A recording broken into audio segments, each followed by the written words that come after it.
एणिकी रोगी मानक आउ माळ माळ प्रेस्क्रिप्शन धरी मेडिकल जीवाको पड़िबो नहीं। प्रेस्क्रिप्शन हजि जिबार चिंता मध्य करिबाको पड़िबो नहीं, कारण आपणकर समस्त पूर्व डाटा गोटिए अकाउंट रे रहिबो। ए सब समस्या को दूर करिबो आभा कार्ड। आज्ञा हाँ दर्शक बंधु, सरकार एक नुआ योजना हेउछि आभा कार्ड। आपण ए आभा कार्ड माध्यम रे निजे घरे बसी समस्त डाटा को कलेक्ट करि परिबे।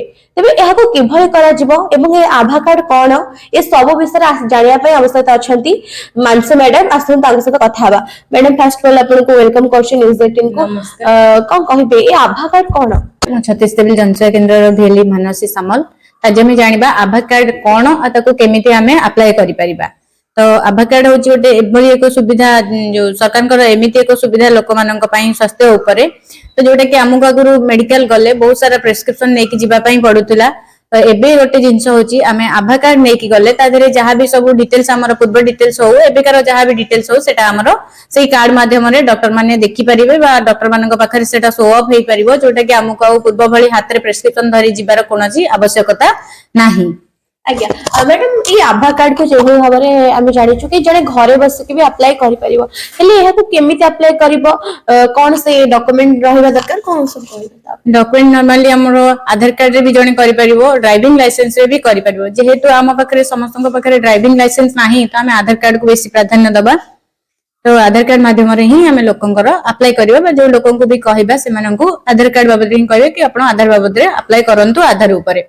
तो अप्लाई केमिति करिवे, जो लोकंकर आधार मोबाइल नंबर थिबो से लोक ही एटा अप्लाई करि परिबे। जदि भी कहार आधार मोबाइल नंबर नाही आ से माने आभा कार्ड रो जो सहाय्य नबा पई चाहूचंती तो निकटस्थ आधार केंद्र को हो निकटस्थ पोस्टल को हो जाई कि सेटारे आधार नंबर रे मोबाइल नंबर ऐड कर दियंतु, जोटा कि आपनकर 24 घंटा भीतर अप्रूव हेइ जिवो। तापरे आपण आभा कार्ड अप्लाई करि परिबे। आ जो मानक पाखरे आधार रे मोबाइल नंबर ऐड अछि तो से माने निज फोन हो कि निकटस्थ जनसेवा केंद्र को जाई के हो तांको अप्लाई करिवे। तो फोन माध्यम रे अप्लाई करिया पे हमरो जो माने फोन माध्यम रे अप्लाई करिवे तो से माने गूगल क्रोम ओपन करिवे, फोन रे ओपन करिके आभा टाइपिंग करिवे। आभा टाइपिंग करिके सर्च करिबा परे जोटा आपनकर फर्स्ट वेबसाइट आसीबो ता ऊपर क्लिक करिवे ने आपनको आ गोटे पेज शो करिवो जोटा कि आभा कार्ड नचित जोटा कि अप्लाई करिवे कोटा कि आधार कार्ड माध्यम रे अप्लाई करिवे ना आपण ड्राइविंग लाइसेंस माध्यम रे अप्लाई करिवे। जेतो हमें आधार माध्यम रे अप्लाई करिवा हम क्लिक करियार अछि आधार रो डिटेल्स ऊपर। तो देन हमकु 12 टिके आधार नंबर दबार अछि, तापरे हम फोन को गोटे आधार ओटीपी आसीबो।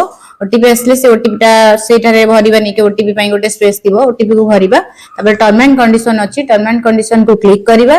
देन अछि गोटे भरिया पई कैप्चा, तो कैप्चा को आपण निर्भुल भाव रे जहां भी लेखा थिबो तो सेटा को देखि के आपण भरिबे। भरिबा परे सबमिट मारिबे। नै बहुत सिंपल प्रोसेस अछि। सबमिट मारिया परे आपनको आभा कार्ड आपनको सामना को आसी जबो, सेठी आपण चाहिले डाउनलोड मारि परिबे नचेत प्रिंट मध्ये मारि परिबे। अच्छा मैडम ए आभा कार्ड को केउ वर्गर लोक पाइबे ना, एटा सब वर्गर लोक पाइबे ना? समस्त पाइ परिबे, जो मानक पाखरे आधार कार्ड अवेलेबल अछि समस्त पाइ परिबे। अच्छा बहुत बहुत धन्यवाद मैडम। दर्शक बंधु आपण जोड़ी भाव में शुणुले कि मैडम आपको बहुत सुंदर भाव में बुझे कहते कि आप घरे बसी किभଳି भाव में आधार कार्ड माध्यम आपण ये आभा कार्ड को बाहर कर परिबे एवं आपनकर प्रेस्क्रिप्शन हजिबार चिंता दूर कर परिबे। जाजपुर मनीषा राउत का रिपोर्ट, न्यूज 18 लोकल।